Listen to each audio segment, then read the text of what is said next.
Gilberto Simoni and many others out of contention.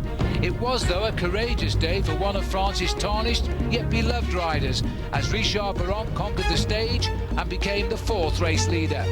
But today, some say, is the decisive point of the race, and will Lance Armstrong be ready to make his move? It was here 2 years ago, on the hallowed slopes of Alpe d'Huez, that Lance joined the ranks of the greats.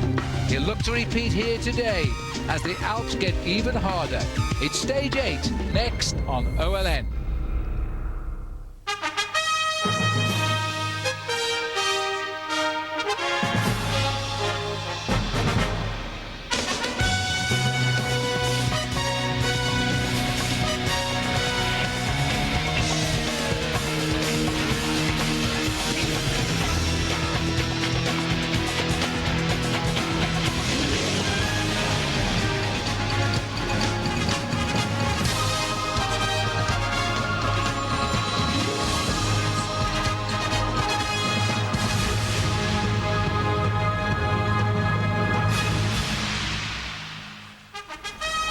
Yes, the Alps today, the scene of the next stage of battle in the Tour de France. We've seen one day in the Alps, now we're going to the mecca of cycling, Alpe d'Huez, the 23rd time the riders will have visited that climb. Will it be decisive? Hello everybody, I'm Phil Liggett, joined of course by Paul Sherwen, who knows all about the pain of Alpe d'Huez, believe me, because he has climbed to the summit. Let's have a look at this big day though, 219 kilometres today, Paul. Well, when you go through the map, I figure that you can go through it with feeling today. I certainly can go through it with feeling. I've ridden over all of these mountains in the past, but I think it's more impressive when you just think about how difficult the climb is. The day starts with a climb of the Col du Galibier, which most people know from the skiing area around here. Then there's a fairly flat valley road down towards Albertville, where the Olympic Games were several years ago. But it's really towards the latter part of the race that everybody is worried, Phil, because that's when this race is really going to kick up. We start off, the hors d'oeuvre is the Col de Telegraph, and then the high spot of the day is the Col du Galibier at almost 8,000 feet. A quick respite as the race dives down into the valley road, but then it's the final, the big mother of all of the Alp climbs, the Alpe d'Huez, 1,850 meters. It's an absolute remarkable climb, and it always chills my bones when I come here. Well, it's a super route. We started in Solange, scene of the 1980 World Champions, won by a certain Bernard Hinault then, 5 times winner of the Tour de France. Alpe d'Huez will be our 23rd visit there. I've seen 22 of them, I hate to admit. 219 kilometres, 2 sprints along the way. There are 2 all-category climbs. One is the Alpe d'Huez, one is the Col du Galibier. So far we've pedalled 1,272 kilometres. We still have 2,154 to go. This is the rollout without Heitor Gonzalez, who didn't start, nor his Fassa Bortolo teammates Gustav and Montgomery. That team is looking very shaky now. An early attack, including Jens Voigt, tried to get away from the field, but when they went over the first climb of the day, Richard Baron himself increased his lead in the King of the Mountains, ahead of Eddie Mazzolini and Patrice Algom.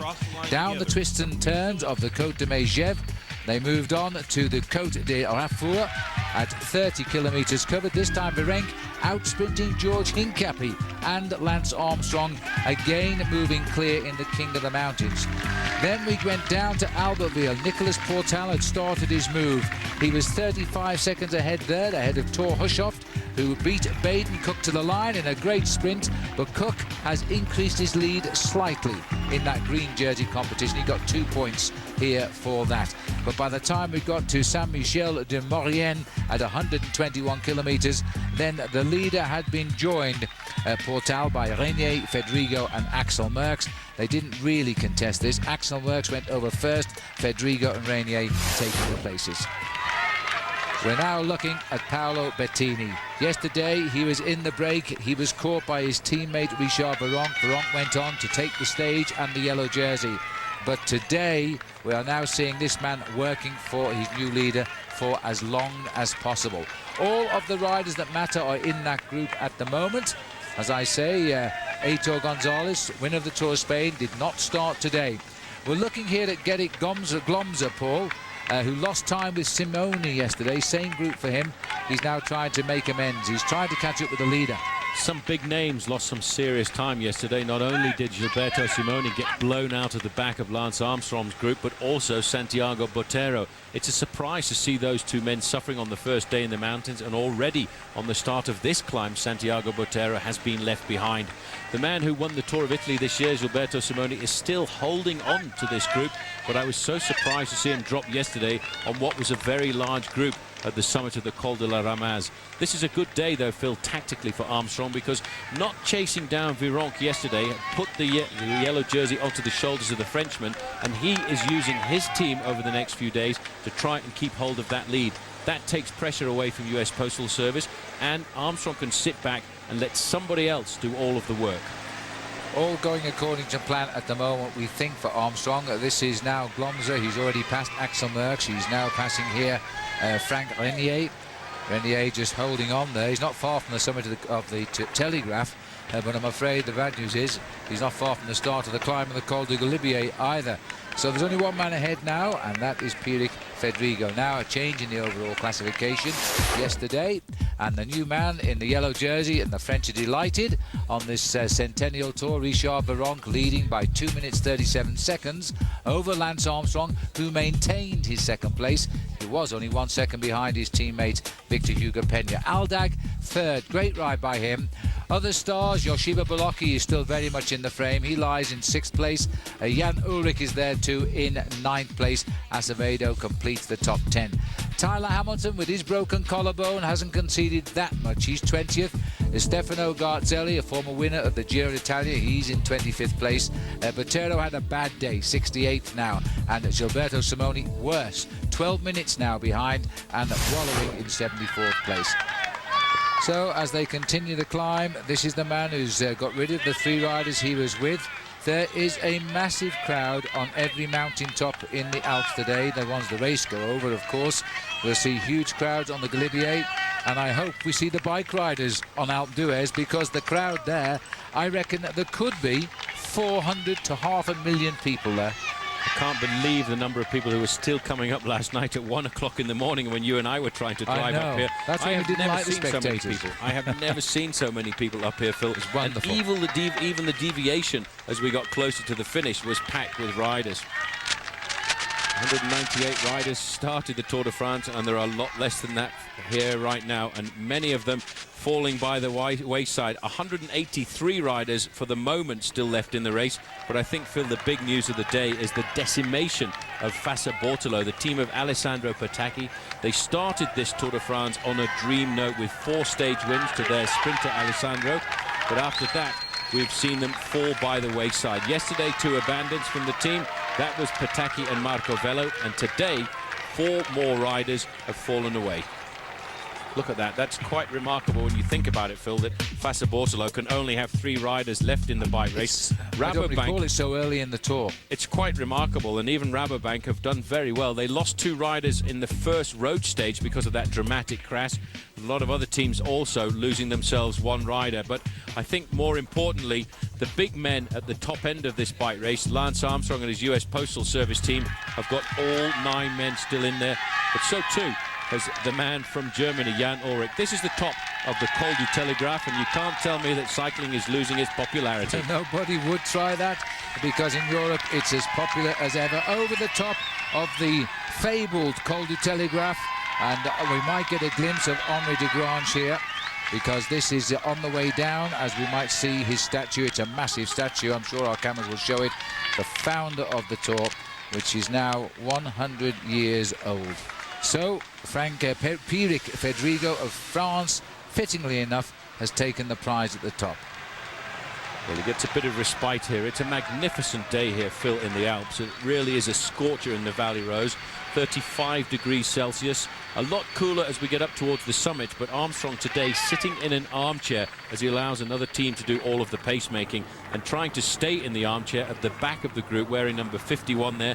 One of your favourite numbers, I think, isn't it, 51? Well, it's not Simoni's favourite number now, Paul. There has been many great winners of the Tour de France carry that number, but not this year.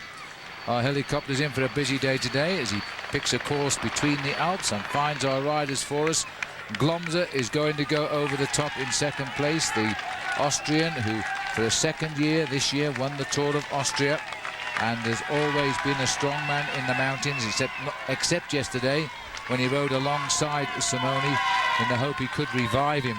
The result was they both finished more than 10 minutes back of Richard Virenque. It's going to be a very tough tour in many ways.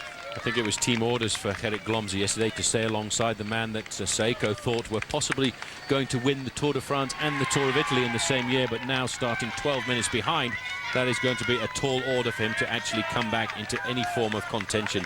Paolo Bettini, he's in fine form right now. He's the man just slipping away there, the champion of Italy. He's looking after his team leader for the day, Richard Virenque of France, the leader of the King of the Mountains and the leader of this bike race as well.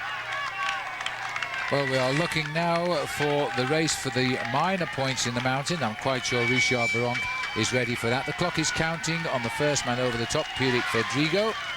And he'll only have a very short descent. It's only about 4 to 5 kilometres, isn't it, Paul? It's only about 4 or 5 kilometres as they go down to the bottom, and this is an acceleration at the top here coming from Richard Virenque. He'll be sprinting out for 4th place here. Renier should have just survived, but look at the time gap now. It's down already to 2 minutes and 20 seconds. 2 minutes 20 seconds is the gap for Richard Virenque and Lance Armstrong and the rest of the principals in this year's Tour de France. We are in for a superb day of racing today. Don't go away, stay with us here on OLN. Yes, today we look again at the beauty of the Alps for the second day of mountain climbing in the Tour de France. 219 kilometres, about 137 miles the stage today here on the Outdoor Life Network. And don't forget the team now taking control of this race on the climb of the Col du Galibier. Yes, US Postal have blown the yellow jersey of Richard Virenque to the back of the pack and are now making the pace. Well, before we started today, Frankie Andrea was down in Solange and he asked Lance Armstrong what the tactics might be. Lance, yesterday, Virenque took the yellow jersey. Part of the plan to let him take the yellow jersey? Not necessarily part of the plan from the beginning, but it worked out. You know, this race, any bike race, there's always surprises. So you have to make decisions on the road, and it worked out to be pretty good.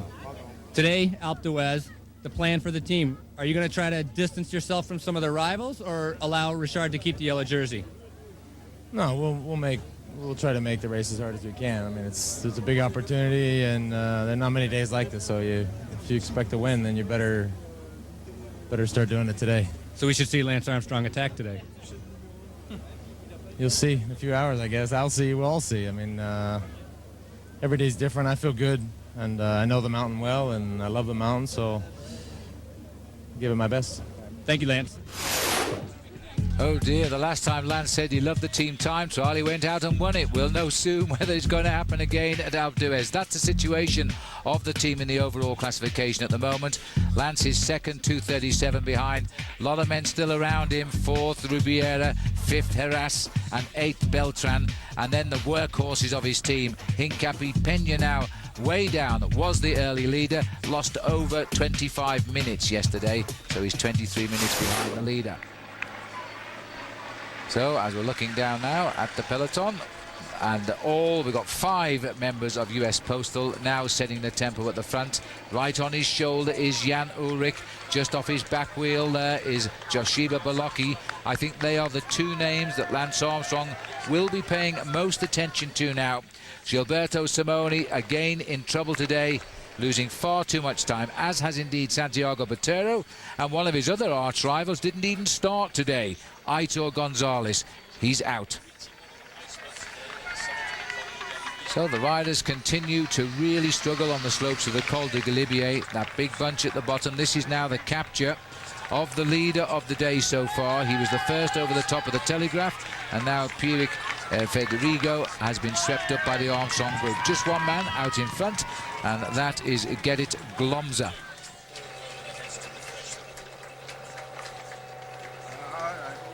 Well, this tempo, Paul, to me is hurting just about everyone now. There's only one man left in front, Glomse. We've seen so many riders go off the back. Virenque has decided better of it, and he's following the wheels himself now. Sensible move for Richard Virenque. You know, his teammates did a great job in the early part of the course, and I think that's why Armstrong did not chase him down yesterday. All Virenque has to do is stay in contact with Armstrong and the rest of the leaders, and he will keep his yellow jersey tonight. He starts the day with a 2-minute 37-second advantage over Armstrong, and I don't think on a day like this, with the yellow jersey on his shoulders, on the eve of Bastille Day, he's going to lose that much time on the Alpe d'Huez. As the field continues, Richard Virenque is still in charge, although Postal are making the pace. Stay with us here on OLN with the Tour de France. Well, welcome back. The Tour de France, second day in the Alps. The riders now climbing the giant Col du Galibier, and one man we're all wondering how he will ride today is Tyler Hamilton. Well, before the start, he was talking with Frankie Andreu. Tyler, yesterday a very big day in the mountains. You were able to stay in the first group. Are you happy with how things are going? Yeah, I mean, I was pleasantly surprised that I could hang in there. For me, the way the race took shape was perfect because I never really had to accelerate real hard. And on the climb, I started in the front, and there never was a real hard acceleration, so I didn't have to pull super hard on the handlebars, and I was able to stay seated most of the way. So the shoulder is still hurting you, obviously, right? Yeah, it hasn't changed much. Today, if you could take away the pain in your shoulder, how are your legs? The legs are good. It's just my body's suffering a little bit. All right, well, good luck today. Thank you. Thanks, Frankie, and I can tell you what, Hamilton riding superb in the peloton at the moment because it's whittled down now to a bunch of very select riders on this climb. This is the last catch here. He's only just around the corner. Gerrit Glomser of Austria. Glomser attacking on the Col du Telegraph, wiping out the leader on that climb, who was Pierrick Fedrigo of France. He's also been caught and dropped now. But Lance Armstrong's group doing well. Great news is that Baden Cook, in that green jersey competition, he took the lead in it today after the abandon yesterday of Alessandro Patacchi. Before this race split up, he was third in the special sprint at Albeville. There now is David Miller, the only British rider in the race, again placed in difficulty as he was in the last kilometre of the climb of the Ramaz yesterday. He's going to have to suffer today. He's going to have to make some serious moves on the descent as they catch the man who's led this race for the last 10 kilometres of climbing or so, Gerrit Glomser. The Austrian rider is now back in the fold. Nobody else leads the Tour de France today except the US Postal Service. In this group as well, Phil, I have to say it's fabulous to see Michael Rogers. He's in 15th place in the overall classification. He's third in the Best Young Rider competition, just 8 seconds off the lead there. A man riding the Tour de France for his first time. I think the Australians themselves have a brand new star as well. There's no question. Ever since he won the Jacobs Creek Tour Down Under last year, this year he's triumphed in 3 minor stage races here, including the Tour of Belgium and the Tour of Germany. But when he came over the line in 4th place yesterday at Morzine, I think that was definitely the birth of a star, because that took a man with supreme confidence, because the frighteners are on in any Tour de France when you come for the first time. When you come for the first time, it is a big scare because the Tour de France is bigger than anything you can do in your whole career as a professional cyclist. Even the Olympic Games, talking to men like Brad McGee, he thought the Tour was just more impressive than the Games. This man, though, should not be impressed by the Tour de France at all. He's been here before. He's the winner of the Giro d'Italia this year, and right now he cannot stay on the back step of the bus. He is being dropped every time there's an acceleration. He really is not enjoying his Tour de France. Gilberto Simoni of Team Saeco. But what he is showing is even great stars will suffer to lose not their pride. He has yo-yoed on the tail of this bunch on this massive climb of the Col du Galibier. It is 18 kilometres long, this climb. We are climbing in the Tour de France for the 52nd time. Introduced in 1911, it was first man over the top was Émile Georget. And we're looking at the front end now, the men who are creating all of the pain today, the riders of US Postal. It's Floyd Landis setting the pace here. They've shed 1 or 2 of their riders already. They sacrificed them. You can see from the British flag flying down there. They're picking up a tailwind at times on the climb. Well, unfortunately for them, it's a headwind on the Alpe d'Huez climb, which will bring them up to the finish. Little bit of relaxation because Simoni is closing the gap again. It's very difficult in modern-day cycling, Paul, to ride so well in the Giro and then do well here. I was just going to say exactly the same thing. To peak at so many times during the season is a hard thing to do, and to peak for 3 weeks on 2 occasions during the season nowadays is almost impossible. A lot of the old people in the sport say, well, look at Armstrong. Why does he only ride the Tour de France? Why does he get himself ready for just the one bike race of the year? But Miguel Indurain did that before him. So did Bernard Hinault to a certain amount. So did Greg LeMond. He retired from the sport in the winter and came back just for the month of July. Because the competition is so intense, you can only really pick one major goal. This man wanted to pick 2, and today he's paying the effort that he put in during the Giro d'Italia over a month ago. The peloton heads towards the summit. We won't miss it here on OLN. Join us again in a moment. There are still 67 kilometres to go, and we're coming towards the top of the Col du Galibier. It's stage 8 of the Tour de France. Here on OLN, we're riding from Solange to the massive mountain of the Alps of Huez. 219 kilometres in all. Now, don't forget, if you're enjoying OLN's coverage of the Tour de France, then join Bob Roll Thursday nights for all of the latest news and highlights from the world of cycling and indeed multi-sport, when Summer Sports Zone will return August the 7th, but only on OLN. All along the route of the Tour de France this year, we are celebrating the 100th anniversary of this great race. It's only the 90th edition of the Tour de France, but the first time it was ever organised was back in 1903, and they had to stop for a couple of world wars between 1418 and 1939 to 45. Georgie Hincapie, the man from Charlotte, North Carolina, from the North Carolina mountains, riding at the front of the Alps here for his team leader, Lance Armstrong. An unbelievable job of work has been done by all of the US Postal Service. They are doing whatever they can to make sure they get their man to Paris in the yellow jersey for the 5th time. But I'm starting to be somewhat worried about the ever-presence of the huge German talent, the man in the light blue jersey there, Jan Ullrich. Armstrong Phil has always said that the man he feels has the most talent in the sport of professional cycling is Jan Ullrich. He's never finished lower than 2nd place in the overall classification, and there he is. He is starting to develop into the nemesis of Lance Armstrong. Well, you know, Armstrong at the moment is still not attacking the race. He's almost inviting the other riders to come out and attack him and get the race underway. Well, there's one there, Richard Virenque. He laid his cards on the table yesterday and he got the yellow jersey, and he wasn't even aiming for the yellow jersey, but he got the time gap. Now, Bastille Day tomorrow, the grand holiday in France. I think he'll try to hang on to that yellow jersey. What a big day for him tomorrow. He could take it to the time trial at least. He'll never time trial as fast as Armstrong. Now, I think Armstrong will commence the climb of Alpe d'Huez today, still looking for the others to attack him. If they attack him, I think he'll go with them and he'll beat them. Otherwise, he might follow. Logically, you have to look at the fact that Armstrong is the strongest man of all the challengers and outsiders for the Tour de France so far. He leads all of his contemporaries. He leads Belocchi, he leads Ullrich, he leads Mancebo, Vinokourov, and even Tyler Hamilton. The one man in front of him, Richard Virenque, knows that over the next few days and into the mountains of the Pyrenees, he will lose time on Armstrong in the big mountain passes. Armstrong is riding the race as if he's already in the lead. It's up to the others to come out if they want to win this race. That's Jean-François Pecheur there. C'est pas vrai means it's not true. What are you doing? He's trying to get the television cameraman out of the way. I know that guy pretty well. He actually used to be a teammate of mine. I was just thinking that, Paul.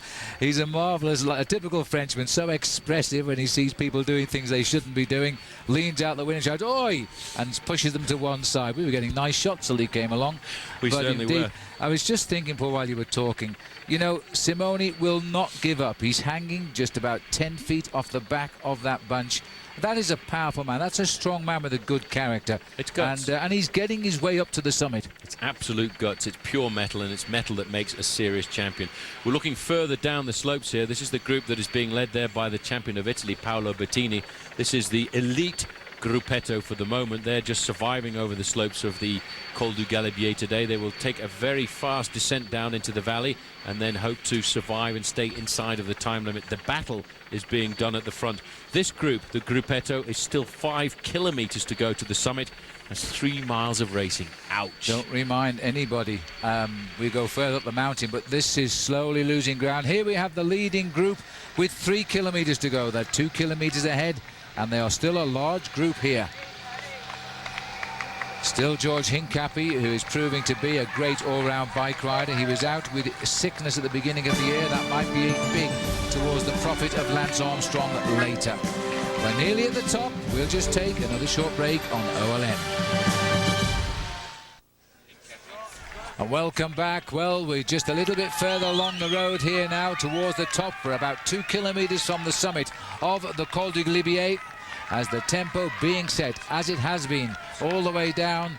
And it looks to me as though the men from US Postal have got control of this race out in the country. Will they hold control, though, when they get to Alpe d'Huez? George Hincapie, the man we never think of as a mountain climber, setting a hard pace here. Superb riding by Hincapie. Unbelievable, Phil. He's a real talent. And you know, the fact that he has had all that time out in the early part of this season, I think he's going to be brilliant in the last week of the Tour de France. I think this year we will see the strongest team, and that's not a good sight for sore eyes, because that is the summit. That's where the riders have to drag their bodies to. And I know I've been in that situation before, and it really is a horrible sight if you're at the back of the race looking up there and realizing that's where I have to go. The Galibier, Phil, is the first hors category, uncategorized climb of this year's route, and it's on the other side. There is actually a memorial to the Tour de France founder Henri Desgrange. It's about 1.5 kilometers past the summit on the descent in the direction the riders are going now. Well, Postal have got charge of this. They made up their minds a while back now. Richard Virenque and his team are doing very well, with Michael Rogers right there as well. But all of a sudden, these riders took control.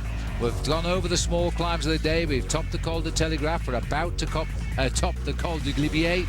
And then that remains is the giant as well of Alpe d'Huez. Takes us up to 1,850 meters, which in itself is over 6,000 feet. It's a climb of 14 kilometers. It's a toughie, and I can tell you, we reckon when we see the people there, there's going to be around 500,000 spectators on the last climb of the day. Almost certainly. That was Gilberto Simoni just disappearing from the front group. He probably had a blow to his morale, as many guys do when they're suffering. They look up there and they think, 3 kilometers, that's not far to go to the summit. But when you can actually physically see how far you have to go, it really does hurt. And these guys are a long way from the top. It's still going to take them around about 10 minutes to get there. Only 10 minutes. I'll be out for another hour yet. But you know, Paul, we normally climb up into the snow line on the Galibier, but we've had such a wonderful spring and early summer here, it's almost all melted. It's almost a spring day at the top, but it's a very refreshing temperature for the riders as well, because obviously in the valleys it's a lot hotter than it is at the summit of these mountains, and in the valley floors the temperatures were well up towards 90 degrees Fahrenheit. Not much of a breeze, but over the summit of these climbs the temperature has dropped. It's supposed to be around about 55 degrees Fahrenheit right now, but I think with the wind that's blowing over the summit, the chill factor will bring it down just a little bit more, maybe closer to 45 or 50. Welcome that, I'm quite sure. Around about 15 to 20 degrees Celsius, as we're now seeing the peloton keeping their tempo. Lance is tucked in, being nursed along by his big teammates here. They're confident that when it comes to an attack from the rival team leaders, he'll be able to do it and go with any moves.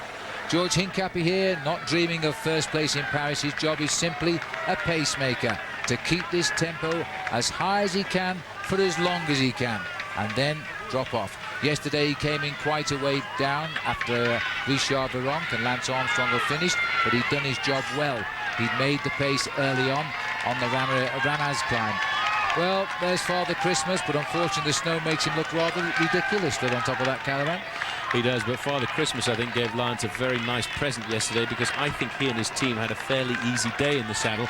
They weren't too worried about Richard Virenque. Yes, he took the yellow jersey, he took the lead in the King of the Mountains competition, but Armstrong's cage was never rattled. He rode a perfect stage and a perfect course. He used his teammates to perfection, and yes, George Hincapie did finish a long way back on the stage once he'd done his job of work. all of the men from US Postal Service who are no longer in the front group with Lance Armstrong actually cruised in 10, 15 and 20 minutes behind their leader, because they know they have to come out and play again every day for the next 2 weeks. Armstrong, at the end of the day, when they looked at the classification, Phil, I think would have been very satisfied. So, as a very select group of riders now continue their ascent of the 8,600-foot climb of the Galibier, we'll take a short break, rejoin us, and we'll go over the top together. And welcome back to the Col du Galibier. The Tour de France is getting smaller by the minute. And still the relentless pace there as we're beginning to shed off George Hincapie now.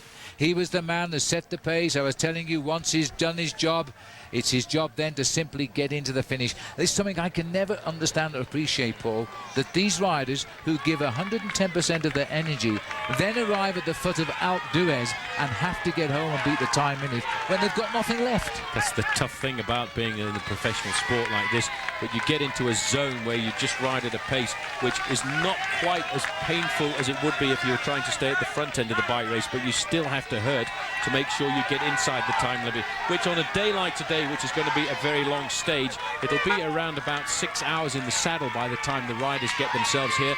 They will have 50 minutes to finish, so starting with Lance Armstrong at the bottom of the Alpe d'Huez is actually quite a bonus for his teammates. It looks like Laurent Dufaux has also moved up onto the left of our picture there at the front of the bunch, for twice finishing fourth in the Tour de France. Very good Swiss climber. We're just seeing losing contact here, one of the team Bianchi riders, and it looks like Aitor Garmendia. He's also a good climber, but the man who's never ever appeared in distress, and he's a great poker player when it comes to showing nothing on his face, is Jan Ullrich. Big, huge question mark on this man, because he's coming back from 2 years in the doldrums. He got himself overweight, he looked bad, he couldn't find his form, he was prosecuted for drunken driving, he was prosecuted for using a social drug, ecstasy. The whole world was against him. He straightened himself out, and I think he's going to be a big factor. It's going to be scary, Phil, in the last week. I tell you, he looks meaner and leaner than I've ever seen him in the last few years. And his team, I think, will rise to the occasion. That was Aitor Garmendia, a man that he will count on an awful lot when we go further down the road. As we look a bit further back, that was Evgeny Petrov, who seems to be getting dropped. But we're in the final kilometre, and a lot of these riders dropped at this point of the race will have a very good chance to reintegrate the group on the descent. I'm a bit surprised to see the two orange jerseys here of the Euskaltel-Euskadi team, because they are men who always revel in the mountains. And on the front, Stefano Garzelli. That is remarkable. Richard Virenque is moving up there in the yellow jersey a little further back, but Garzelli is certainly riding better. Let's not forget, he came into the Giro d'Italia. Oh, there's a move there. This is Mancebo. The quiet man of the world, Garzelli. We keep on forgetting about him. He's won the Tour of Italy in the past. He finished second this year. He's not suffering like Simoni. In fact, he's going to kick again here. They've blown away the King of the Mountains leader, the yellow jersey, Virenque. And Garzelli gets the top first. Mancebo second. The yellow jersey there only goes over in about 4th or 5th place. Well, that is it. Moreau has gone over the top as well. There was a lot of riders sitting behind US Postal there, Paul, who were hiding a lot of energy. I still wonder about Lance Armstrong at the moment. Just saving their energies, just waiting to see if there are any chinks in the armour. And I could see the teammates there of Armstrong at the back end of that group. But that was a serious attack there coming from Stefano Garzelli. It just goes to show Garzelli's different form to that of Gilberto Simoni. Simoni rode the whole season and rode to peak form during the month of May when he won the Giro d'Italia. But Stefano Garzelli rode into form during the Giro d'Italy, and now he's in great form, I would have to say, Phil, when he comes to the final week of the Tour de France. This is Simoni. He's lost himself about a minute at the summit, and I have a feeling as we look further back, these are the boys who've done big work for Armstrong. Floyd Landis from San Diego. He'll go over the summit here with the two chasing Seiko riders, and with a bit of a luck and a rapid descent, they should reintegrate the group on the descent. I mean, it's not too much to lose. That's been very, very good piece of riding. And George Hincapie too, I think, will rejoin that. And look at the sprint again now. Garzelli coming with a terrific kick. Man who's had 16 wins in his career. He's 30 years of age now, Stefano Garzelli. But he clearly has not been tired out by the Tour of Italy. He was almost going so fast over the top, he nearly didn't get round the corner there. He nearly didn't get round the corner, but it's great to see him coming back. He's a huge battler as well, a man who had a fracas with the rules and regulations, because he was brought into doubt when he was leading the Tour of Italy last year, finding himself positive for an outdated drug called probenecid. 12 months out of the sport and second in the Tour of Italy. Not a bad comeback. Rapid descent here right now. We're looking at these riders are not in fact insisting with their acceleration here, Phil, because they're cruising off the slopes of the Galibier at around about 65-70 kilometers an hour.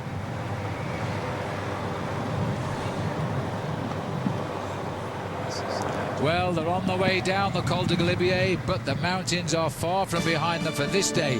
They still have to climb up to the biggest of them all as far as awards go, Alpe d'Huez. We'll take a quick break here on OLN. This remote control is my mom and dad's magic wand. It contacts... Concerned, but they're keeping up the pace. Well, it seemed like there was a lot of Postal guys left in the front at the top of the Galibier. No less than 7 Postal riders still in the lead group. That's a good thing for Postal. Bad thing, however, is there's still 40 or 50 riders left in the front part of the peloton. I think that they needed to make a harder tempo to put Jan Ullrich in a little bit of difficulty, a little bit more stress, because the closer he stays to Lance, the more confidence he's going to have as the race continues to unfold. The closer that Ullrich is able to stay to Lance Armstrong throughout these early days of the Tour de France, the more dangerous he becomes. I thought that Postal would set a little bit harder tempo here on the Galibier, because there's just one more climb to the finish, and then all of the climbing in the Alps is over with after they get to the top of Alpe d'Huez. Didn't seem like Jan Ullrich was in any difficulty whatsoever throughout that climb. He was able to stay right on the shoulder of Lance Armstrong, match every pedal stroke. I thought it might be tactically a better idea for some of the stronger climbers, Rubiera and Edos on the Postal team, to make some vicious accelerations, perhaps get Lance to go across to them, descend, and then lead him out to the Alpe d'Huez. The closer that Ullrich stays to Lance Armstrong, the longer he can stay there, the more dangerous he becomes. Let's find out what's going on in Stage 8. Let's throw it back now to Phil and Paul. Thanks very much, Kirsten. And the beauty of the Alps today, as well as the pain and the pressure of riding in the Tour de France, because we're now looking at the 2 riders out front. Mikel Azarlosa behind, a winner this year of the Jacobs Creek Tour Down Under in South Australia, his first and only big win of his career. Didier Roos here, twice the champion of France and currently that champion as well. Good pace-making by these two. They're getting away from the bunch at the moment on the Valley Road. They're scarping towards Bourg d'Oisans. Then they'll go left in that village, which is packed with tens of thousands of people, and they can't afford to slow down on the Alpe, Paul, because the people will keep them up.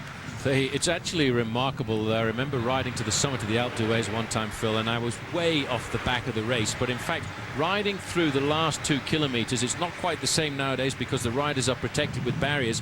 It was a wall of people and a wall of noise, and I hardly felt myself pedal over the last 2 kilometers. It is really quite a remarkable place to come to. The peloton getting stronger and bigger by the minute. Great news is that Michael Rogers from Canberra in Australia, the youngster in the race, is back in this group. He's done a lovely chase. He's bridged over 2+ minutes to get down there. There's life on the lake here. The lake here at Chambon. And, well, that water must look so inviting to these riders because they're racing along on its shoulders right now. But, of course, they're racing to Bourg d'Oisans, steadily downhill for the moment. Chance for a few deep breaths. And it is getting bigger, that peloton. Looks to be about... Oh, there's a crash. Someone's gone down right at the front end of the main field. There's a touch of wheels. Well, that's a US Postal rider who's gone. Heras has gone down. He had the problem. I think they just touched wheels there. He's back up and running very quickly. The team mechanic is right up alongside him. 2 riders from US Postal, the riders there, Phil, touched wheels and went down very rapid. I don't think there was anything wrong with Roberto Heras at all. Let's have a look at it again from the helicopter. Well, it was right here, at the Paul. front end of the main field. They just touched on the right-hand side there. Yep. Now, no idea what happened there at all. There was fanning of the riders. 2 US Postal riders involved in their own crash situation there. Heras left on the roadside to fix his bike. It won't be a crucial problem at the moment because the peloton won't attack. There's a little unwritten rule and they'll wait for him to... Well, they won't wait, but they'll allow him back in if he can come up, and I think he can. Well, he'll come back because the only team setting the pace on the front were his own teammates right now. They have all shut down completely. They'll allow him to come back into the pack. But let's hope that hasn't left too much of an injury on Roberto Heras, who for the most part of today has had a very good ride in the event, because maybe they're holding back to try and use Roberto Heras as the secret weapon when we attack on the final climb of the day. Well, they certainly don't want to see too many shocks like that, because the situation at the moment, these two riders are going clear. The gap is nearly 1 3/4 minutes, and they will be unaware, of course, of the crash behind with Heras. Nasty shock, but I think that's all it was. It looked to me as though he was back on his bike pretty quickly. Freewheeling style now of Didier Rousse, just keeping the speed around 50-55 kilometers an hour. I wonder if it was Lance Armstrong, in fact, who was involved in that crash, because the other rider did not do anything at all or hesitate to wait for Roberto Heras, and it could have been Armstrong. It was so difficult to see from that altitude. But in fact, race radio are suggesting it might have been Armstrong, and the way that he actually reacted there, Phil, I think it could have been. Well, it was very close to the front, and Armstrong, but it wasn't at the front, and Armstrong was sitting behind the teammates, 4th or 5th in line, and that's where it seemed to happen. I agree. And Heras has always been on the tail of Armstrong for the whole of today. This is the Barrage du Chambon, or the Dam of Chambon. It's a hydroelectric scheme, and it really is a remarkable sight here. But I wonder if there is a little bit of panic in the US Postal Service camp with that incident there. Roberto Heras and possibly Lance Armstrong involved in that little accident just on the side of the road there. Well, from the helicopter, it wasn't too clear what happened, but certainly Lance Armstrong appeared to be at least delayed, and Heras was certainly on the ground. I'm wondering if the team is really firing today. Let's take a break.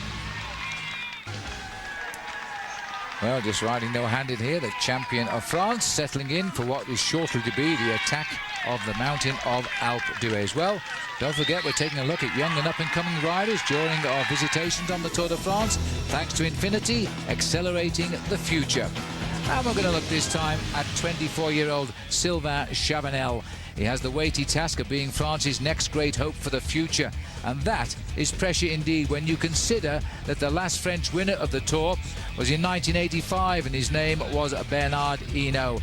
But this man, Hinault says, has quality, and he's only 24 years of age. We saw him in the thick of the action only yesterday. A 5th place on the 2003 Paris-Nice. I think that says it all. He's now weighing in, although he's as tall as 6 feet, weighs in at 154 pounds. Just look at the massive crowd here now. The first two riders onto the slopes of Alpe d'Huez, and this is going to be the noisiest corridor as they continue the climb now side by side. They will try to help each other now to hold off the field. They've gone onto the climb, Paul, with a lead of 2.5 minutes. Well, Phil, this crowd is phenomenal. So, it is unbelievable. Thanks, Gary, and hello. Hold on, Phil. This is unbelievable right now as we look at the crowds here. They're absolutely remarkable. This is the biggest crowd we have ever seen over the years here at the Alpe d'Huez.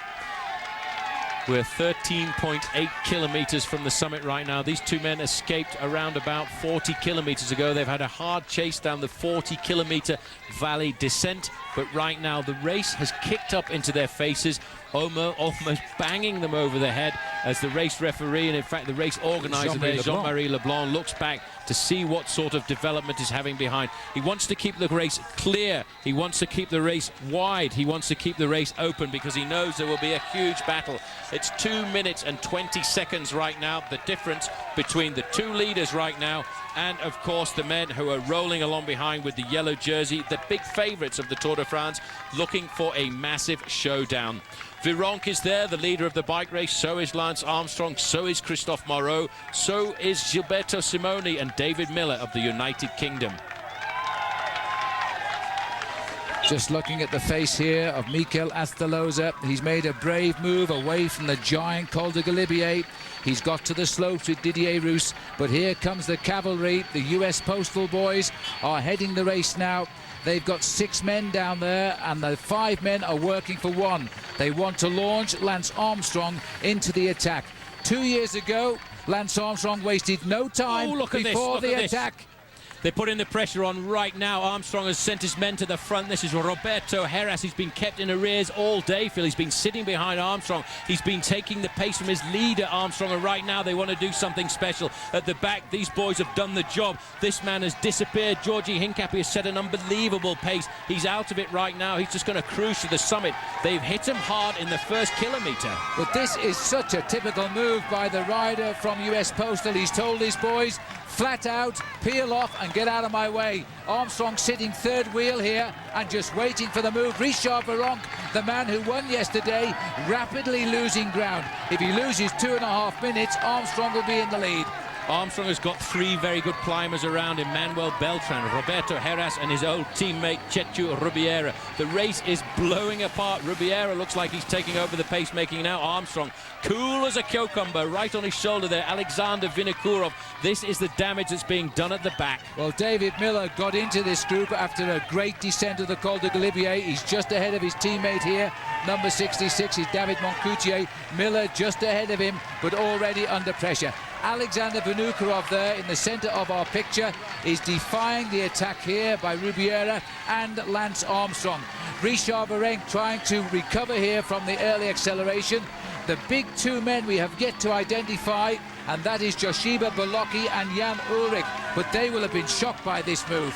They will have been surprised by the viciousness of the attack in the first kilometre of the ascent. Look at that though, Phil, not too far behind. The man who has been riding this broken collarbone throughout the Tour de France, Tyler Hamilton, is not far off the lead. I cannot believe that Tyler Hamilton, who crashed on stage 1, he fractured his collarbone in 2 places.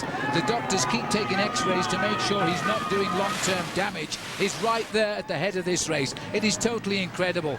Now, Jan Ullrich, he's just gone through our picture to the right, but that wasn't him, I don't think. I think that was probably Aitor Garmendia who just went down there.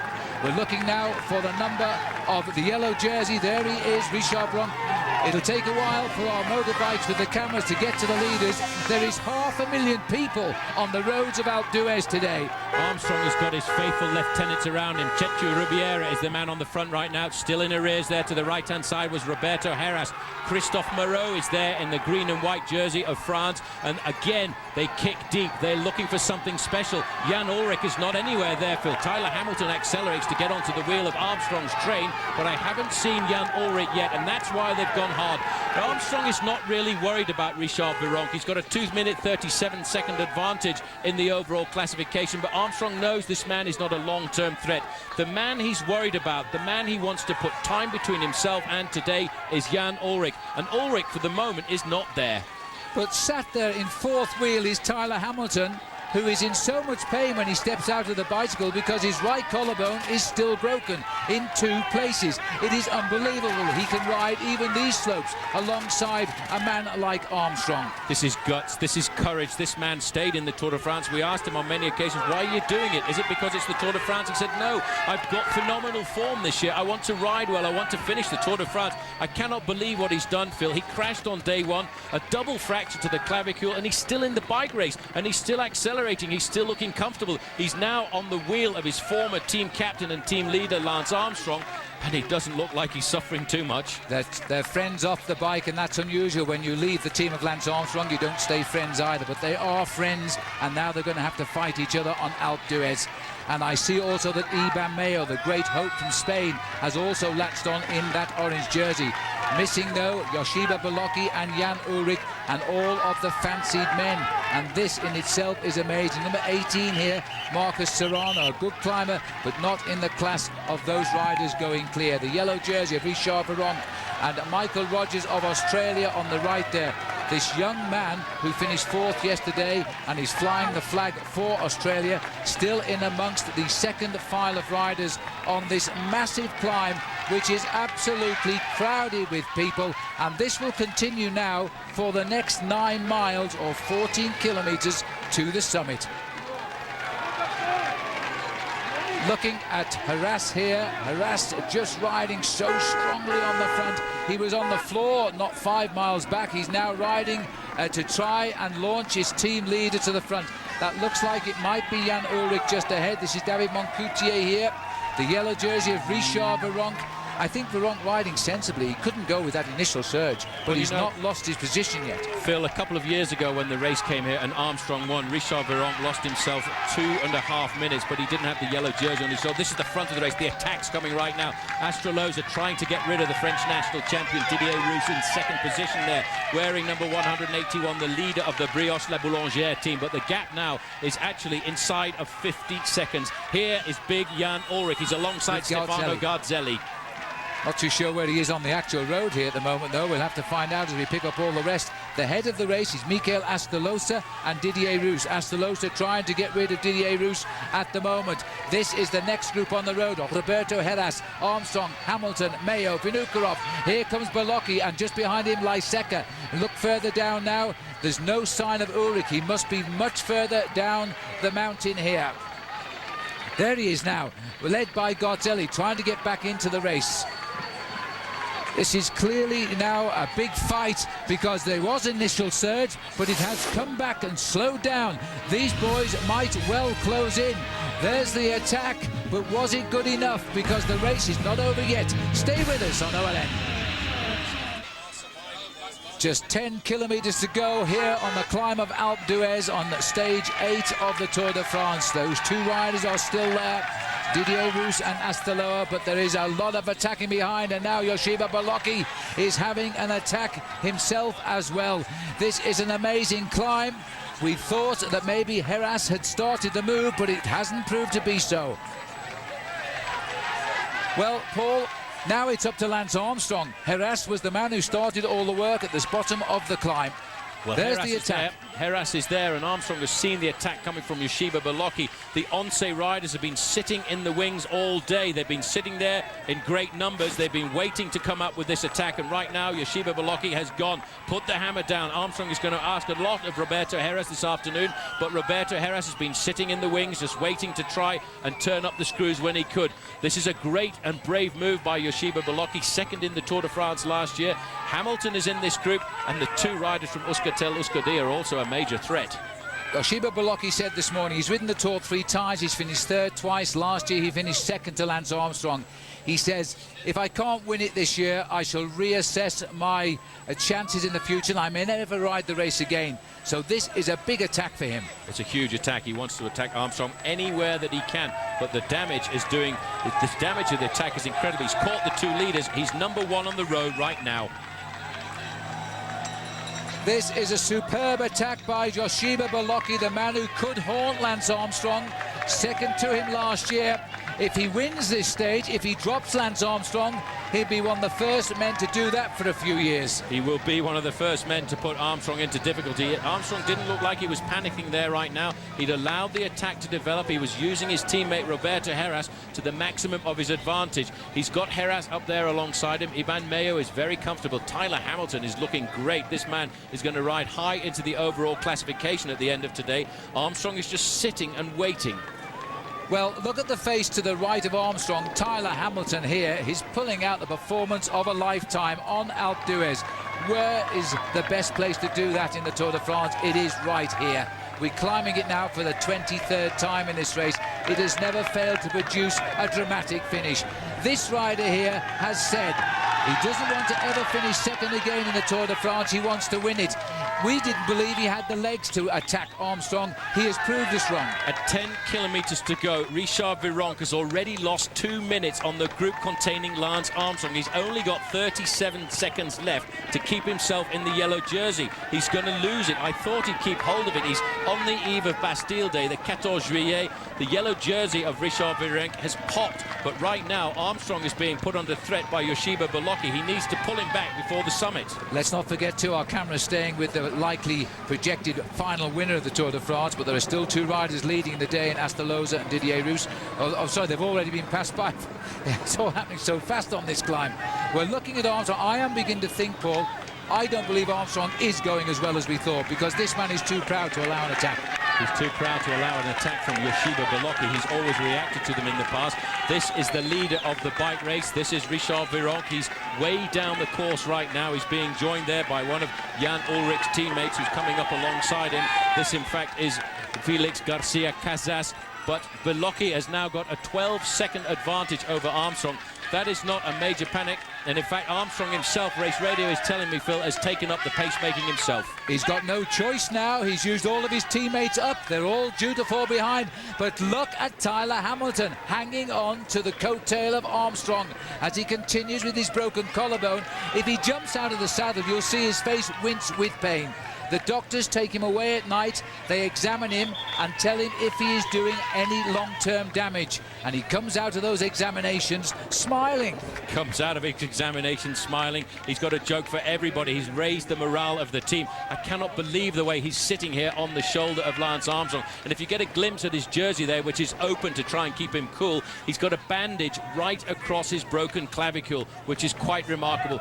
Further down the road, though, this is Roberto Heras. He will try and ride himself back up to Armstrong to help him.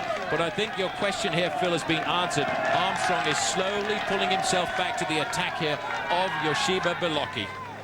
Well, Yoshiba Belocchi is on the attack, and it's up to the others and Armstrong now to bring him back. Well, this is a superb move by Belocchi, and hats off to him, because Armstrong is now being brought out to do it all. But the man on his back wheel, Tyler Hamilton, sits there now. This is a dramatic chase. It looks like the bridge is prominent. Armstrong, the extra impetus, now he's taken over. He is doing the reparation of the damage himself. He is coming back to Yoshiba Belocchi. Belocchi has seen him coming. He's going to make him race all the way to his shoulder. This is superb. What a battle on the mountain. Probably one of the best we've ever seen. Armstrong at this stage 2 years ago was dictating the race. He was on his own. It was up to the rest to chase him down. But now he has had to come back, and he's not alone. Tyler Hamilton is there with him, and Iban Mayo is tacked in on the back as well. This is superb racing. We now have 4 riders together. Paul, this is unbelievable. Armstrong won't remember this before, as the catch, and comes the attack. Iban Mayo. Well, the great cyclist Pedro Delgado, who won the Tour de France in 1988, has said to us yesterday, Mayo, he won't win the Tour de France. He might try for a stage win. I think he's found his legs. We've always talked about this man as a star of the future. He's a star of the future, that's for certain. Armstrong is not too worried about him. He won't react to Mayo just yet. Not a problem. Mayo is a long way down in the overall classification, Phil. He's 6 minutes and 11 seconds down on Lance Armstrong. Armstrong was more worried about the tack coming from Yoshiba Belocchi. But what really amazes me is Tyler Hamilton. This boy is doing an unbelievable job. He's staying there in contact with the big guns of the Tour de France. And there's another move by Belocchi. Belocchi is trying again to get rid of Armstrong. Armstrong will react to this one, though. Now he has to react to every move that comes. Look at the time gap.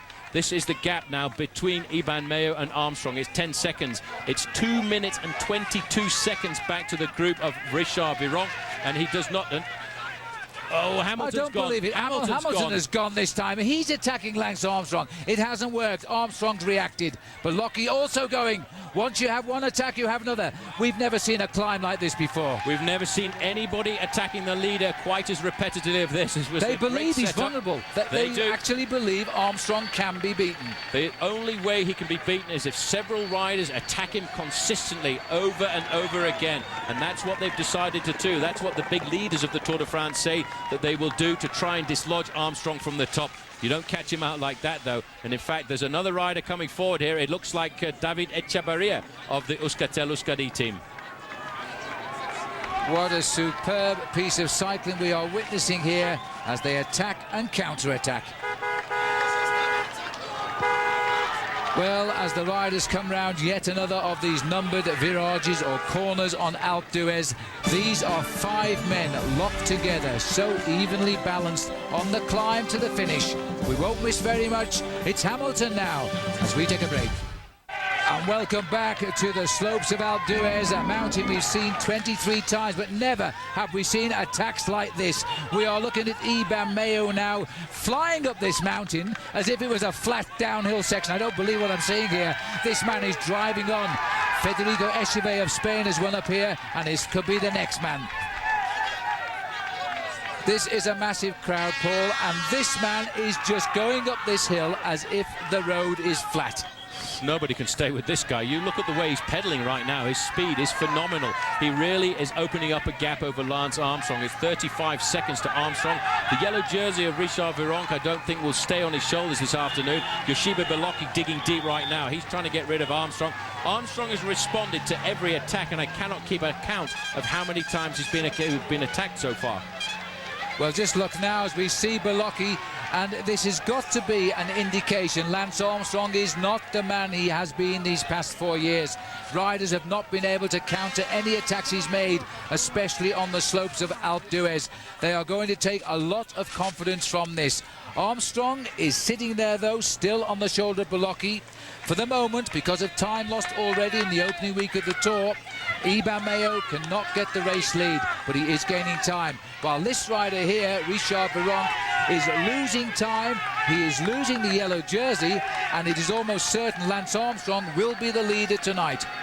Well, it's a shame there. You see one of the riders from Euskaltel, Euskadi, has reintegrated the group of Armstrong, but still Iban Mayo is leading by 44 seconds from Lance Armstrong, and the group of the yellow jersey is at 3 minutes and 6 seconds. So virtually Armstrong is now the leader on the road as one or two riders start to recover. Roberto Heras has come back, as well as Alexander Vinokourov.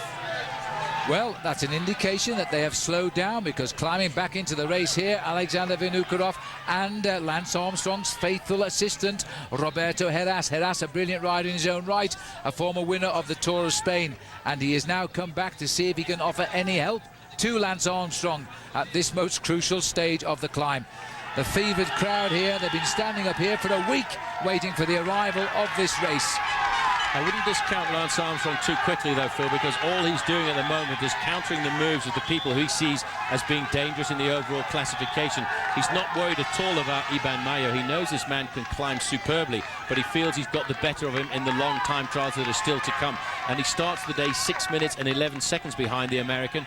Armstrong looking a lot more comfortable right now. He's got his faithful teammate Roberto Heras alongside him. They're both climbing themselves high up in the overall classification tonight, while even another man starts to make a comeback. This is Mancebo.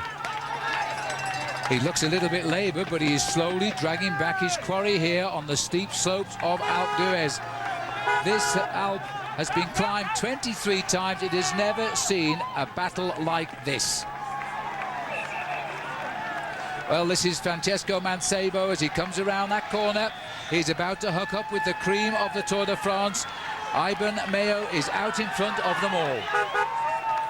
We're looking at the face of Roberto Heras. He's just come back and he's still helping Lance Armstrong. Paul? Well, I don't believe this. The time gap has crumbled to Iban Mayo, and I can see two orange jerseys in the group, and I wonder if Armstrong, in fact, has closed down that gap on the man who attacked. There you can see Roberto Heras, followed by Armstrong. There is Yoshiba Beloki. There is Hamilton. There are two orange jerseys. Maybe the other one was a return coming back from Roberto Laiseca, and it could well be that still off the front we've got the man who has launched the most vicious attack.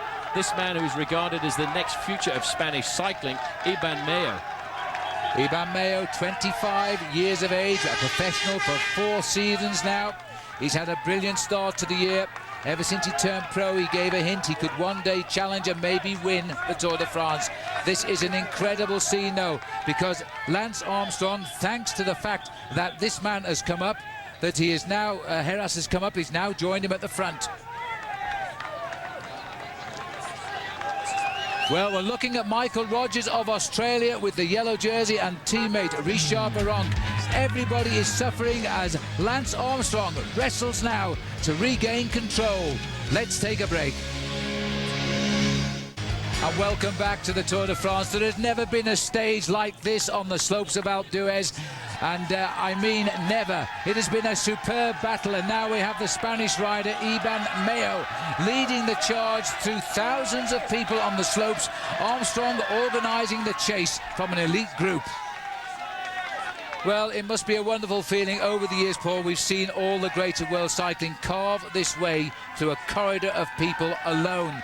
But just behind Mayo, we've got the cream of the Tour de France. The creme de la creme. Armstrong is there with his teammate Roberto Heras. Tyler Hamilton doing a formidable ride. Yoshiba Bolocki is attacked on numerous occasions.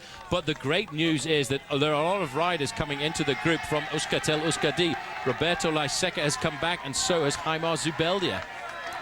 They are building from behind. We've never seen that before either, because by now Armstrong has finished off the opposition. It must be an indication that Lance is not in the condition of the previous years. And there's no doubt now, the riders around him, as somebody is going to... That's Vinokurov, I think. Alexander Vinokurov has had a move from the front. You see, they're sensing there is a chance to beat Armstrong. They are going at him like an automatic rifle. It's bang, bang, bang. As soon as they feel they're slowing down, somebody else goes off the front end of the main group here with all of the challenges at the Tour de France. Alexander Vinokurov had felt that the tempo was slowing down a bit. This crowd is the most monumental crowd we've seen here at the Tour de France, at least since I've been coming anyway. They're all over the place, and they're encouraging everybody in this 100th anniversary of the Tour de France. Armstrong has been attacked today more than he's ever been attacked before. But it's so difficult to show you just how steep the slopes of Alpe d'Huez really are. But believe me, how these riders can sprint, recover and sprint again, I really don't know. Alexander Vinokurov, we've known him since his amateur days. He's now nearly 30 years of age. He's won big races, but he's never excelled at this event. Well, he started the day 1 minute and 58 seconds behind Lance Armstrong in the overall classification. Armstrong has got to be a quick calculator and a cool calculator on the slopes of the Alpe d'Huez here this afternoon, and make sure that he knows just exactly who is where and when they're there, because right now a lot of people are throwing caution to the wind, and if they want to dethrone him, this is the only way to do it, to launch attack after attack. The first man up the road has gone a long way clear, though. Iban Mayo is 1 minute and 5 seconds ahead of Alexander Vinokurov, but Vinokurov is now leading Armstrong and Heras. And that is Roberto Heras. He fell off as they came down towards Alpe d'Huez. He remounted, as indeed did Lance Armstrong. He was dropped on the climb and Armstrong finally put in an attack, and then he's come back again, and also back now on the back, number 81, Ivan Basso. He's only got 2 teammates left of the original 9 in this race. A wholesale withdrawal of his team today through sickness. There's only 3 left in his team, and he's on his own right here. This reminds me right now of something that the 4 great champions, Phil, who've won the Tour de France on 5 occasions, said. The 5th one was the hardest one that they won, and right now Armstrong is being attacked by everybody, but this man is really setting the Alpe d'Huez on fire. He leads the chasers by 1 minute and 9 seconds. The man chasing him is Alexander Vinokurov.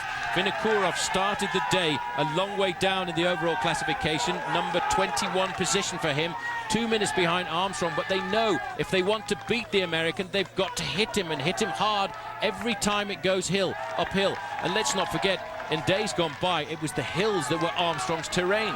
Well, we always felt if you could beat Lance Armstrong, you could not beat him one-on-one. You had to attack him and attack him till he finally cracked. He hasn't cracked yet by any manner of means, and it's not the end of the Tour de France today. Wait 2 more weeks before we make our minds up. But he is showing us, like many cyclists who appear inhuman, he is human after all. I think a lot of riders will sit up and take note of that this afternoon as well, Phil, as we go inside of about 3 kilometres to go there, that Armstrong is a human. In fact, that was 5 kilometres to go. It's a long way to go to the summit for Iban Mayo, but look at the way he's tickling the pedals. His legs are moving around at about 85 to 90 revolutions every minute. The Aussie crowd is at the side of the road there, thinking about their man Michael Rogers, who is still not too far behind, looking after his man Richard Viron. Second man on the road is Alexander Vinokurov. We're going to have to get the calculator out tonight to work out who is in what position in the overall classification. Indeed, and I think Lance is doing enough right now, just enough to become the new leader of the Tour de France tonight, and that'll be a big achievement for him, and it'll be mission accomplished thus far.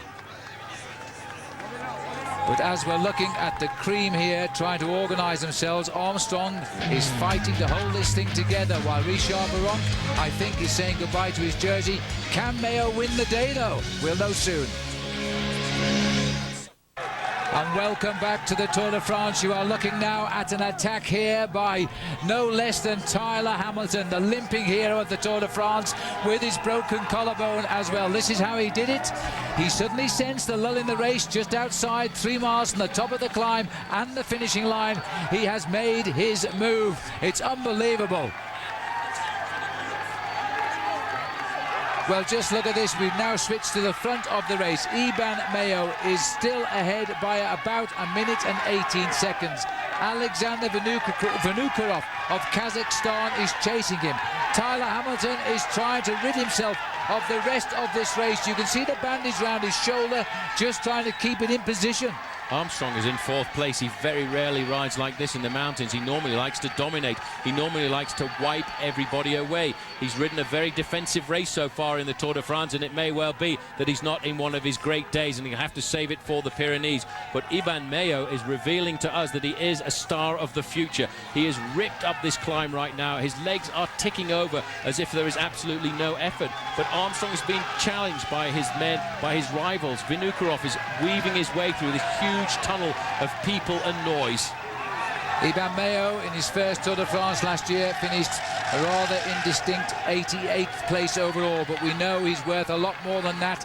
This year, I think he's going to come of age. He won't take the lead today, but with 2 weeks to go, who knows? Because Armstrong is not the man of the last 4 years at the moment, and the riders will have searched that out better than any television commentator. This is now Roberto Laiseca, twice a stage winner of this race, and looking to weaken but not chase down his teammate, who is running away to the victory just now. Go, Lance, go, says the clown on the left. Well, he's going, but not as well as he normally does. He certainly isn't. The one thing that Armstrong did over the summit of the Col du Galibier was put the pressure on, had his team set a very hard tempo. The reason they did that was to get rid of Jan Ullrich, but they've not got rid of Yoshiba Belocchi. Belocchi feels today may well be the big day for him to try and put Armstrong into difficulty. They've pulled back Tyler Hamilton in 3rd position there in the red and white jersey. Hamilton has got a double fracture of the clavicule, but he's still hanging good in the front end of the Tour de France, which is absolutely remarkable. We're inside of 4 kilometers right now for Alexander Vinokurov. The race was toughened up by US Postal Service to see how the challenge were going to be to Lance Armstrong, but maybe Lance Armstrong himself is actually paying for all of the work that has been done by his team. But look at his face. Just look at Lance's face. He still is reacting. If he is suffering, he's keeping it very much a secret. Further down the slopes, the new young Australian on the left, in his first Tour de France, now told to look after the fallen race leader here, Richard Virenque. Michael Rogers from Canberra on the left is beginning to look like Australia's first ever future winner of the Tour de France. First time he's been here, Phil, just 23 years of age. He started the day in 15th place in the overall classification, and on these big mountain passes he will have learned an awful lot about his body. He'll have learned an awful lot about Iban Mayo as well, who is leading this race at the moment by 1 minute and 30 seconds from Alexander Vinokurov. He's not going to take the overall classification at all because he started the day more than 6 minutes behind Armstrong, but he has shown us that he is an unbelievable climber. He's won the stage for sure now at 3 kilometers to go. Now, yesterday we finished the stage in Morzine, and if you'd have realised what it really did tell us, because only a month ago to the day yesterday he won a stage of a race here in France, beating Lance Armstrong. Now, a day after that, here he is running with the stage. He's got it surely. 3 kilometers from the line. Inside of 3 kilometers to the line, he's got a massive advantage over Lance Armstrong. He's given us a serious demonstration on how to go rapidly up the Alpe d'Huez this afternoon, but this man has showed his courage too. He's had a great season this year. Let's not forget, he won Paris-Nice in the month of March, he won the Tour of Switzerland, and now he's trying to dethrone Lance Armstrong. Yoshiba Belocchi, who really set the rot in for the other riders on this climb, and he launched an audacious attack on Lance Armstrong. Armstrong has controlled him, but the writing there, I think, is for all to see. As Ivan Basso has tagged onto the back, the tall, thin man in orange, teammate of the rider out front, that's Robert Laiseca, and Tyler Hamilton. I cannot believe that Hamilton is still there. Hamilton is doing an absolutely phenomenal ride. He really has done well to stay in that group. Again, there's another attack coming, I think, at the front end of the group here. I have a feeling that Laiseca has actually been dropped from this group, and he's been replaced by Jaimar Zubeldia on the left-hand side. They're also dropped from this group is Francisco Mancebo. Mancebo went about 500 meters ago from the tail. These 5 men now have come down to a little bit of sanity. I think Armstrong knows he's got what he sees as his main rival on his right shoulder there, Joshiba Bolocki in the pink. He's lost another man he feared, Jan Ullrich. Ullrich has not come up with the goods today. He's found this mountain too difficult. This rider is absolutely flying away to the summit now. Iban Mayo, he's going to not take the lead yet, but if he could increase his lead as the race goes on, he will be a very popular man in the Pyrenees on the borders with northern Spain, which is where he lives. Well, it's going to be a big festival down there. I think when this team Euskaltel-Euskadi came, they've very often been brought into the Tour de France as a wild card, and the reason they're a wild card is because they will go out on the attacks and light up the mountain stages. Another move, Hamilton accelerating. The man recovering right now, Jan Ullrich, has ridden an unbelievable race here, Phil. He's trying to ride himself back up to the wheel of Lance Armstrong. Well, this is remarkable. The man at the front of the race, Iban Mayo, now has a 1-minute 45-second advantage over Alexander Vinokourov, who's almost a minute in front of Lance Armstrong. He started the day a minute 58 behind Armstrong. Armstrong's going to have to turn the gas up over the last 2 Ks. Hamilton tried, just nudged a little then. Armstrong was on him straight away. Look at the face here. Jan Ullrich has never finished worse than second. Here goes Bolocki. Another desperate move. Armstrong not a sign on his face of any effort. He's out of the saddle and he's straight onto the slipstream of Bolocki. And Hamilton's gone. Hamilton's been put in difficulty this time by that acceleration, but he's been brave. He's attacked. But right now, he will ride himself back up to Lance Armstrong if he can, as we go to 2 kilometers from the summit. This man is going through the part where the crowd is at its wildest. They're encouraging a man from Spain, from Euskaltel-Euskadi, to get himself the victory. Iban Mayo is the new kid on the block this year. He had hardly any wins when he went to the Tour of Pays Basque, and then he really opened up his account. Yes, the race in Spain, and he cleaned up in that one. I think he won 4 stages and the overall classification. But now this is the rider going up the mountain in second place, Alexander Vinokourov here, as he was hoping to be in the defence for his team leader, Santiago Botero. Botero didn't make it through the Alps yesterday. He lost 10 minutes. Well, Hamilton has recovered there. He's got himself back onto this very elite group of 4 riders. Armstrong on the left-hand side has been attacked more than I've ever seen him be attacked in the mountains before. He's a minute 49. He's 2 minutes and 1 second behind the leader, Iban Mayo, but they're actually starting to pull back to Alexander Vinokourov. In the group with Bolocki and Zubeldia is Tyler Hamilton, who has to be given the title of the most courageous man at the Tour de France. And behind, Michael Rogers rides alongside Richard Virenque, the deposed race leader, in 7th and 8th position. Here is Jan Ullrich, still struggling to limit his losses, but at 3 minutes 17, he'll have to think of a likely possible 3rd or 4th in Paris. He won't get much better than that now. Well, he'll recover and he'll progress as the race goes on, but this is why Armstrong had his team make the ascent of the Col du Galibier difficult, because he wanted to put this man, Jan Ullrich, into difficulty. He was worried about the progression that Ullrich had made over the first week of the Tour de France and the fact that Ullrich had lost no time at all, especially on the Col de la Ramaz. We're inside of Uez now, and very shortly this man will be able to see the final kilometre. He's picking up the pace all of the time. He has shown not 1 ounce of fatigue. Up amongst the chalets of Alpe d'Huez now. The first time we came here, 1952, when the great Italian legend Fausto Coppi won. This has been one of the most magnificent climbs today. The riders have hit each other at every opportunity. These 4 have survived, and Lance Armstrong has been frankly magnificent. If he is having a bad day, well, he's made a pretty good job of it. A bit further down the road here, you can just see Francisco Mancebo and, of course, Roberto Laiseca. The French hero, Christophe Moreau, he's a long way back, but battling to stay in contention. He's pulling himself up to the rear end of the cars, and I think he's about to make contact with Jan Ullrich. Ullrich just around the corner there, really today trying to keep himself in contact at the front end of the Tour de France. But what a glorious sight for a man who lives to climb. Iban Mayo sees the sign indicating he's at the final kilometre of the Alpe d'Huez. 1 kilometre, 1,000 metres, and it doesn't get much easier. There's a slight plateau, and then you climb gently up to the finish. There's a sharp left-hand turn just before the line. This has been a superb climb by this man. He's made it look so easy. He possibly knew that Armstrong, being hit by the other riders, would not counter his move, because so far he's lost just a little bit too much time, but he's gaining time now, and from tomorrow his number will be on Lance Armstrong's handlebars as a marksman. He will be a marked man. He's always been a marked man. He lost all of his time in the team time trial when his team did not really perform. They finished a long way down the overall classification, but this is a phenomenal performance. He's going to run out more than 2 minutes ahead of Lance Armstrong, and as a true professional, he's going to do up the jersey before he gets into the finishing straight. This will lose him a couple of seconds, but gain him a lot of publicity. It's a big win for this team from the Basque-speaking area of northern Spain. This is the wonderful moment when you come alone to the summit of Alpe d'Huez. He's not the first Spanish rider to win here, but he's going to make sure everybody sees him. Time at this minute is not important when you're winning the stage at Alpe d'Huez. It's all about the success. The 23rd time that the race has come to this mountain, and now we have this man, Iban Mayo, making the victory. The first Spaniard was Echevet, and that was a few years ago. So up to the line now, nearly 6 hours today in the saddle.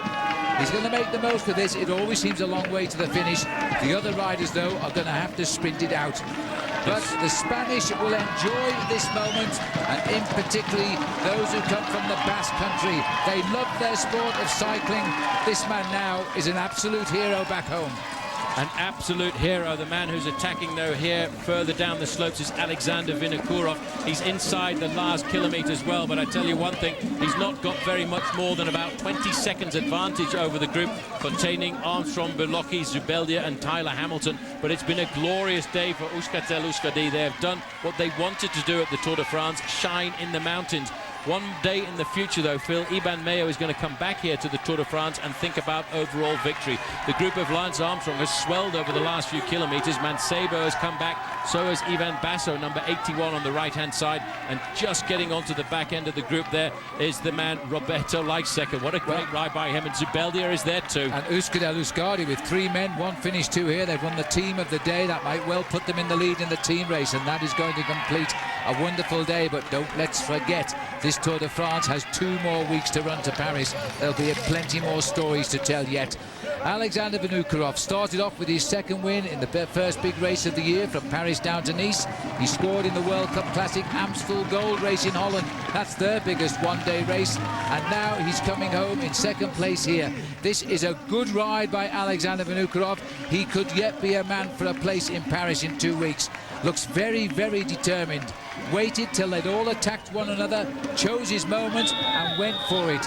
He'd left it too late to catch Mayo, but look at the clock too. These are big time gaps. Mayo is moving up the overall classification tonight.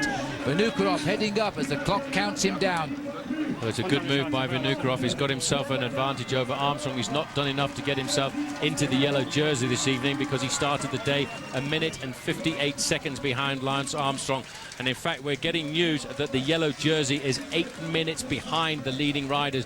Armstrong and Yoshiba Berlocki are in the finishing straight right now. Armstrong lining himself up in second place. 6 riders aren't supposed to come together on a climb like this, and Armstrong is determined now to take the 3rd place, and this is for the yellow jersey as well.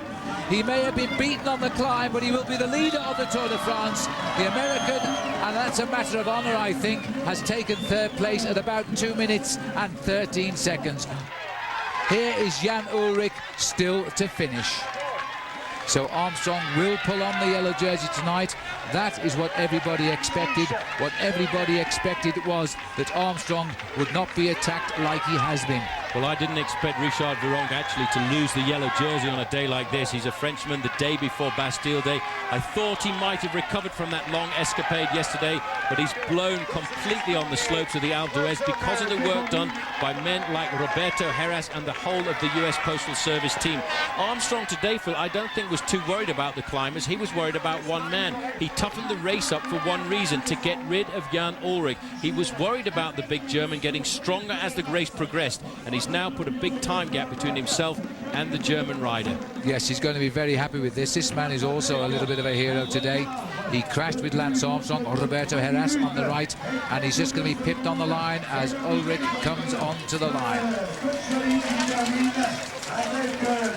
So Ullrich crosses the line about 3 minutes 43 down as they continue to race home now towards the finish. But the man who's won the day, Iban Mayo, what a wonderful day for him on top of Alpe d'Huez. And welcome back. Just in time to see the arrival of the former race leader of the Tour de France here on OLN. It is Richard Viron.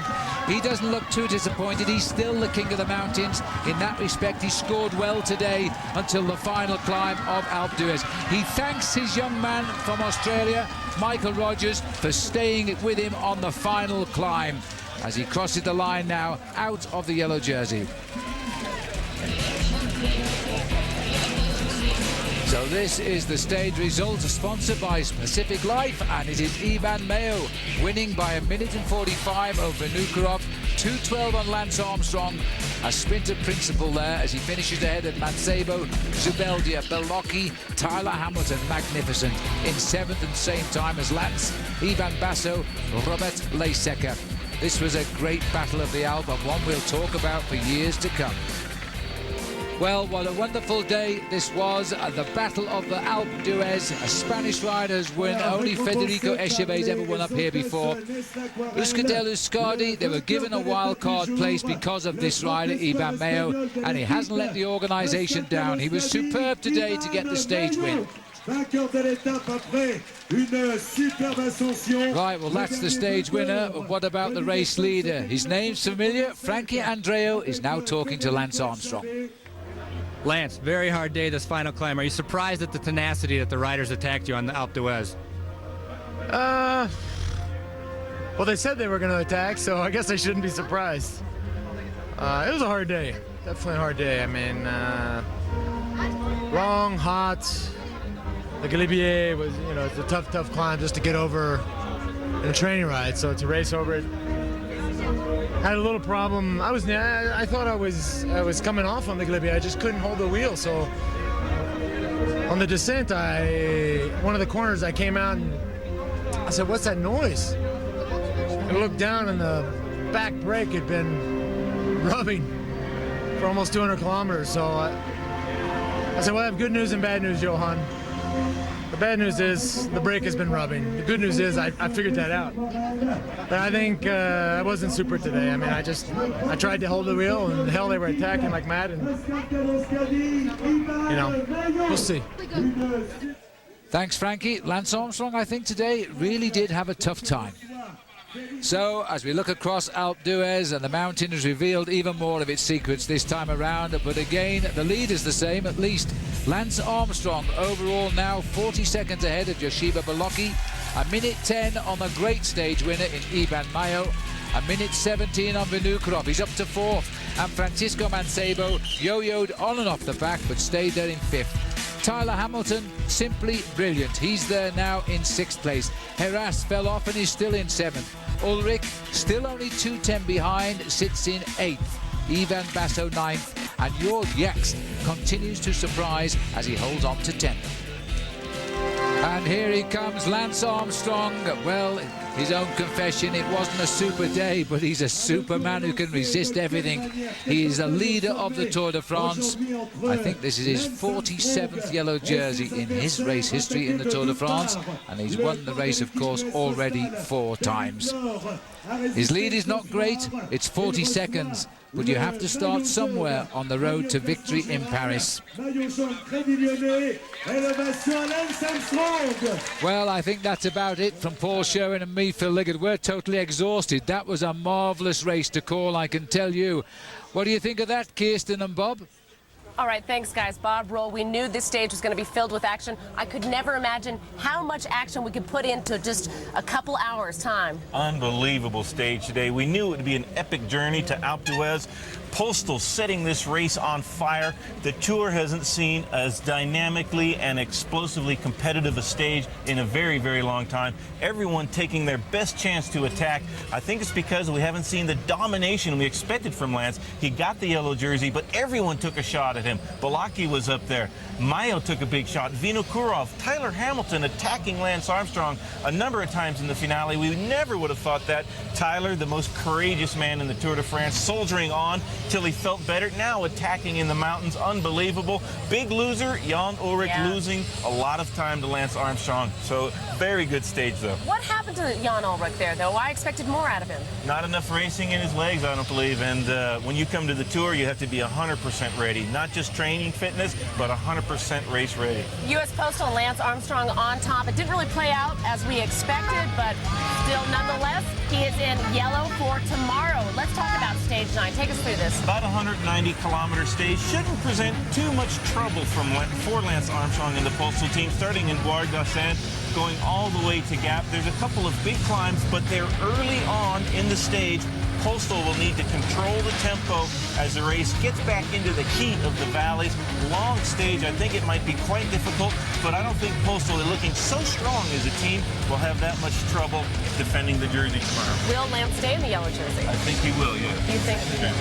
Oh, I can't wait to watch it. Don't forget, we are back.